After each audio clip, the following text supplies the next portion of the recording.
Hello everyone, I'm doctor Neeraja. ఈ రోజుల్లో టీనేజ్లో ఎక్కువగా వచ్చే స్కిన్ ఇన్ఫెక్షన్స్లో మెయిన్ది మొటిమలు. ఈ పింపుల్స్ వల్ల వాళ్ళు నలుగురిలోకి వెళ్ళాలన్నా ఇబ్బంది పడుతున్నారు. ఇది ఇటువైపు మానసికంగాను అటువైపు శారీరకంగాను వాళ్ళకి ఒత్తిడికి గురి చేస్తుంది. ఈ వీడియోలో మనం పింపుల్స్ రావడానికి గల కారణాలు, దానికి నివారించడానికి ఏం చేయాలి, ఎటువంటి జాగ్రత్తలు తీసుకోవాలి అనేది తెలుసుకుందాం. యూట్యూబ్ అనేది చాలా మంచి ప్లాట్ఫామ్. మనకి తెలియని విషయాలను కూడా మనం యూట్యూబ్ ద్వారా తెలుసుకోవచ్చు. నేను ఈ యూట్యూబ్ కి కొత్తగా వచ్చాను. నాకు మీ సపోర్ట్ అండ్ మోరల్ సపోర్ట్ రావడం వలన నేను ఇంకా ముందుకు వెళ్ళగలుగుతాను. అండ్ అలానే మీకు ఇంకా మరిన్ని హెల్దీగా ఉండడానికి టిప్స్ కానీ మంచి మంచి వీడియోస్ కానీ చెప్పగలను. యూట్యూబ్ చేయడం అనేది చాలా ఈజీ థింగ్ కాదు. నా వెనక చాలా మంది టెక్నీషియన్స్ వర్క్ చేయాలి అండ్ అలానే నేను వర్క్ చేయాలి. చాలా ఎక్విప్మెంట్ అవసరం. ఇదంతా చాలా కష్టంతో కూడుకున్న విషయం. సో నాకు ఎంకరేజ్మెంట్ రావాలి అంటే మీ సబ్స్క్రిప్షన్ వల్లనే వస్తుంది. నా ఛానల్ని మీరు మొదటిసారిగా చూస్తున్నట్లయితే లైక్ చేయండి, షేర్ చేయండి, సబ్స్క్రైబ్ చేయండి. నా ప్రతి వీడియో మీకు నోటిఫికేషన్లో రావాలంటే బెల్ ఐకాన్ని క్లిక్ చేయండి. పింపుల్స్ అనేవి సెబేసియస్ గ్లాండ్స్కి రిలేటెడ్గా వచ్చే స్కిన్ ఇన్ఫెక్షన్. 70 to 80% వరకు టీనేజ్లో మొటిమలు అనేవి ఎక్కువగా వస్తూ ఉంటాయి. ఈ పింపుల్స్ అనేవి మనకి ఫేస్కే కాకుండా షోల్డర్స్కి, బ్యాక్కి అండ్ నెక్కి కూడా వస్తూ ఉంటాయి. మెయిన్గా టీనేజ్లో ఎక్కువగా పింపుల్స్ వస్తుంటాయి. దీనికి గల కారణం టీనేజ్లో ఎక్కువగా హార్మోనల్ ఇంబ్యాలెన్స్ వలన పింపుల్స్ వస్తుంటాయి. ఈ పింపుల్స్లో కూడా చాలా రకాలు ఉంటాయి. పింపుల్స్ వలన కొన్ని మనకి సమస్యకు గురి చేస్తాయి, కొన్ని మనకి ఎటువంటి సమస్యకి గురి చేయవు. పింపుల్స్లో 2 రకాలు ఉంటాయి, చిన్నవి, పెద్దవి. చిన్న పింపుల్స్ వచ్చేటప్పుడు మనం ఎటువంటి ఆందోళనకు మనం గురవక్కర్లేదు. ఎందుకు అంటే వీటి వలన పెయిన్ రాదు. అండ్ అలానే ఈ పింపుల్స్ వలన మచ్చలు కానీ గుంతలు కానీ ఏర్పడవు. అండ్ సెకండ్ థింగ్ వచ్చేసరికి పెద్ద పింపుల్స్. ఈ పింపుల్స్ మాత్రం కొంచెం మనకి ఇబ్బంది పెడతాయి. పెయిన్ రావడం, దురద పెట్టడం, అవి తగ్గాక కూడా వాటి మచ్చలు ఆ ప్లేస్ లో గుంతలు పడడం వంటివి జరుగుతుంది. చిన్న పింపుల్స్ వచ్చేటప్పుడు మనం ఎటువంటి ఇబ్బంది పడక్కర్లేదు. కొంత ఏజ్ లో వస్తూ అలా పోతూ ఉంటాయి. కానీ పెద్ద పింపుల్స్ వచ్చేటప్పుడు మాత్రం మనం తగిన జాగ్రత్తలు తీసుకోవడం మనకి మంచిది. 12 సంవత్సరాల నుండి 25 సంవత్సరాల లోపు ఉండే అమ్మాయిల్లో ఎక్కువగా కనిపించే సమస్య మొటిమలు. ఈ మొటిమల వల్ల వాళ్ళు చాలా ఎక్కువగా ఇబ్బంది పడుతున్నారు. ఈ మొటిమలు తగ్గించుకోవడం కోసం అనేక రకాల రెమెడీస్ చేయడం, మన మార్కెట్ లో లభించే బ్యూటీ ప్రొడక్ట్స్ ని వాడడం, ఇటువంటివి చేస్తున్నారు. దీని వలన మన ఫేస్ కి సైడ్ ఎఫెక్ట్స్ వచ్చే ఛాన్సెస్ ఉన్నాయి. ఇటువంటివి చేయకుండా మనం తీసుకోవాల్సిన జాగ్రత్తలు తీసుకుంటే మొటిమల్ని మనం నివారించవచ్చు. అమ్మాయిల్లో చూస్తున్నట్లయితే ఈస్ట్రోజన్ లెవెల్స్ తగ్గడం, ప్రొజెస్టెరాన్ లెవెల్స్ పెరగడం వలన పింపుల్స్ వస్తాయి. అదే మగవాళ్ళలో చూస్తున్నట్లయితే టెస్టోస్టిరాన్ అనే హార్మోన్ ఇంబ్యాలెన్స్ వలన పింపుల్స్ వస్తూ ఉంటాయి. జెనెటిక్ పరంగా కూడా పింపుల్స్ వస్తాయి. మన స్కిన్ పైన ఉండే సెబేసియస్ గ్లాండ్స్ నుంచి రిలీజ్ అయ్యే సెబమ్ అనే ఆయిల్ లైక్ సబ్స్టెన్స్ అనేది ఎక్కువగా రిలీజ్ అవ్వడం మన స్కిన్ ఇంకా ఆయిలీగా తయారవుతుంది. దీని వలన ఎక్కువగా పింపుల్స్ వచ్చే ఛాన్సెస్ ఉన్నాయి. అండ్ అలానే ఎక్కువగా డిప్రెషన్కి, ఒత్తిడికి గురవడం వలన పింపుల్స్ వస్తాయి. అండ్ అలానే మన బాడీలో ఎక్కువగా హీట్ పెరిగినా కూడా పింపుల్స్ వస్తాయి. PCOD అనే కండిషన్ లో కూడా మనకి ఫేస్ పైన పింపుల్స్ వస్తాయి. బ్యూటీ ప్రొడక్ట్స్ ని ఎక్కువగా వాడడం వలన మన చర్మం పైన ఉండే చిన్న చిన్న రంధ్రాలు మూసుకుపోవడం వలన కూడా మనకి పింపుల్స్ వచ్చే అవకాశాలు ఎక్కువగా ఉన్నాయి. సో ఈ పింపుల్స్ లో కూడా చాలా రకాలు ఉంటాయి. మనం చూస్తూ ఉంటాం బ్లాక్ హెడ్స్ అని, వైట్ హెడ్స్ అని. అండ్ అలానే కొన్ని పింపుల్స్ పస్తో ఫామ్ అయ్యి కొన్నిసార్లు మనకి బ్లడ్ కూడా వస్తూ ఉంటుంది. పురిపుడి కాయలు అని కూడా మనం తరచూ వింటూ ఉంటాం. ఇవన్నీ పింపుల్స్ లో ఉండే రకాలు. పింపుల్స్ లో మెయిన్ గా ఏ రకం అనేది మనం గుర్తించగలిగినట్లయితే దాని ట్రీట్మెంట్ అనేది మనకి ఈజీగా ఉంటుంది.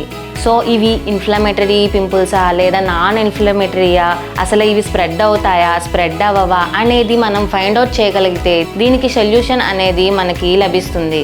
మనం డైలీ చేసే కొన్ని యాక్టివిటీస్ వల్ల అండ్ అలానే కొన్ని జాగ్రత్తలు తీసుకోవడం వలన వీటిని మనం తగ్గించుకోగలం. పింపుల్స్ రాకుండా తీసుకోవాల్సిన జాగ్రత్తలు.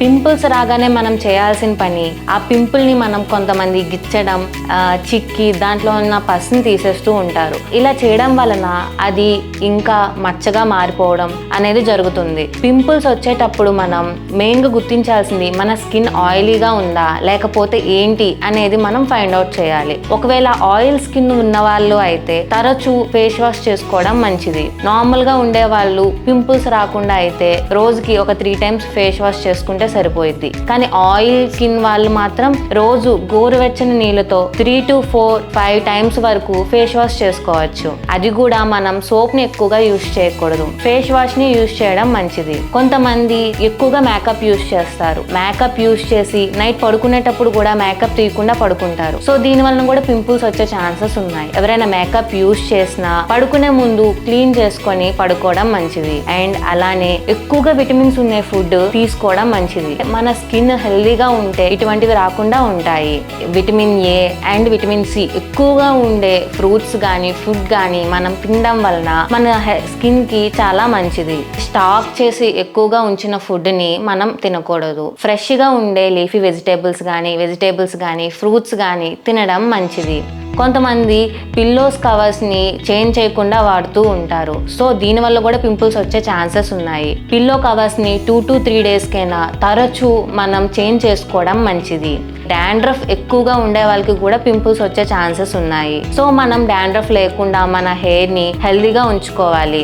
ఒకవేళ డాండ్రఫ్ ఉన్నట్లయితే దానికి తగిన జాగ్రత్తలు తీసుకోవాలి. అండ్ షాంపూను కూడా ఎక్కువగా వాడకుండా మన హెయిర్ కి తగినంత షాంపూనే వాడడం మంచిది. దీనివల్ల కూడా మనం పింపుల్స్ రాకుండా అరికట్టవచ్చు. ఎక్సర్సైజెస్ చేయడం వలన మన స్కిన్ కి చాలా మంచిది.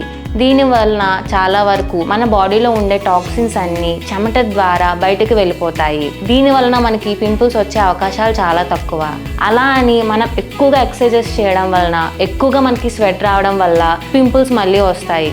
ఎక్సర్సైజెస్ అనేవి మన బాడీకి తగినంత మాత్రమే చేయాలి. ఎక్కువగా ఓవర్ ఎక్సర్సైజెస్ చేయకూడదు. ఆయిలీ స్కిన్ ఎక్కువగా ఉండే వాళ్ళు తినే పదార్థాల్లో నూనె అండ్ కొలెస్ట్రాల్ ఎక్కువగా ఉండే ఫుడ్ ని తినకూడదు. దీని వలన ఇంకా స్కిన్ ఆయిలీగా అయ్యే ఛాన్సెస్ ఉన్నాయి. సో ఇలాంటి ఫుడ్ ని అవాయిడ్ చేయండి. చాలా వరకు చాలా మంది బ్యూటీ ప్రొడక్ట్స్ ని వాడుతూ ఉంటారు. బ్యూటీ క్రీమ్స్ అని పౌడర్స్ అని చాలా వరకు వేసుకోవడం జరుగుతుంది. ఇలాంటి వాళ్ళు తెలుసుకోవాల్సిన ముఖ్యమైన పాయింట్ ఏంటి అంటే ఆ క్రీమ్స్ అనేవి మన స్కిన్ కి పడతాయా లేదా అనేది. అండ్ సెకండ్ థింగ్ వచ్చేసి pH లెవెల్స్ ఎలా ఉన్నాయి అనేది మనం చూడాలి. ఇన్ కేస్ నార్మల్ pH కన్నా ఎక్కువగా ఉన్నట్లయితే మన స్కిన్ ఎఫెక్ట్ అయ్యే ఛాన్సెస్ ఉంటాయి. మీరు వాడే ప్రొడక్ట్స్ లో pH లెవెల్ అనేది నార్మల్ గా ఉండేలా చూసుకుంటే మంచిది. అండ్ అలానే ఎక్కువగా మేకప్ వేసుకోవడం కూడా మంచిది కాదు. అండ్ మనం యూజ్ చేసే టవల్స్, ఈ టవల్స్ మనం డైలీ వాష్ చేసుకోవడం మంచిది. అండ్ అలానే రఫ్ గా గట్టిగా ఉండే టవల్స్ ని మనం యూజ్ చేయకూడదు. ఆ టవల్స్ తో ఎక్కువగా మనం ఫేస్ ని రఫ్ చేయకూడదు. చాలా మంది వాటర్ ఎక్కువగా తాగరు. హీట్ ఎక్కువగా పెరిగినప్పుడు మనం వాటర్ అనేది ఎక్కువగా తీసుకోవాలి. ఇన్ కేస్ హీట్ ఎక్కువగా పెరిగినా కూడా పింపుల్స్ వస్తాయి. సో డైలీ మనం 4 to 5 లీటర్స్ వాటర్ తాగడం చాలా మంచిది. అండ్ కొంతమందిలో మలబద్ధకం ఉంటుంది. దీని వలన టాక్సిన్స్ అనేవి మన బాడీ నుంచి బయటకు ఎలిమినేట్ అవ్వకుండా బాడీలో ఉండిపోవడం వలన కూడా మనకి పింపుల్స్ వస్తాయి. మన డైజెస్టివ్ సిస్టమ్ని మనం క్లియర్గా ఉండేలా చూసుకోవాలి. సో దీనికి తగ్గట్టు ఫుడ్ని మనం తీసుకోవాలి. అండ్ పీచు పదార్థాలు ఎక్కువగా ఉండే ఫుడ్ తీసుకోవడం వలన మన డైజెస్టివ్ సిస్టమ్కి చాలా మంచిది. ఇటువంటి జాగ్రత్తలు మనం రోజు తీసుకుంటూ కొన్ని చేంజ్ చేసుకోవడం వలన మనం వీలైనంత వరకు ఈ పింపుల్స్ని అరికట్టవచ్చు. పింపుల్స్ అనేవి మనకి కనిపించడానికి చాలా చిన్నగా ఉన్నా దాని వెనుక చాలా పెద్ద సబ్జెక్ట్ ఉంది. సో ఈ వీడియోలో నేను మీకోసం బేసిక్ పింపుల్స్ కోసం చెప్పడం జరిగింది. అండ్ అలానే తీసుకోవాల్సిన జాగ్రత్తలు చెప్పాను. మీకు ఇంకా ఏమైనా డౌట్స్ ఉన్నా లేదు ఇంకా ఏమైనా తెలుసుకోవాలనుకున్నా నా కామెంట్ బాక్స్లో కామెంట్ చేయండి. వీలైనంత వరకు నేను దీని మీద ఒక వీడియో తీస్తాను. అండ్ అలానే మీకు రిప్లై కూడా ఇస్తాను. ఇప్పటి వరకు నా వీడియో చూసిన మీ అందరికీ నా కృతజ్ఞతలు. చాలామంది వీడియోని చూస్తున్నారు కానీ సబ్స్క్రైబ్ చేసుకోవట్లేదు. నా ప్రతి వీడియో మీకు నోటిఫికేషన్లో రావాలంటే ఖచ్చితంగా సబ్స్క్రైబ్ చేసుకోండి. అందరికీ నమస్కారం. లోక సంస్థ సుఖినో భవంతు.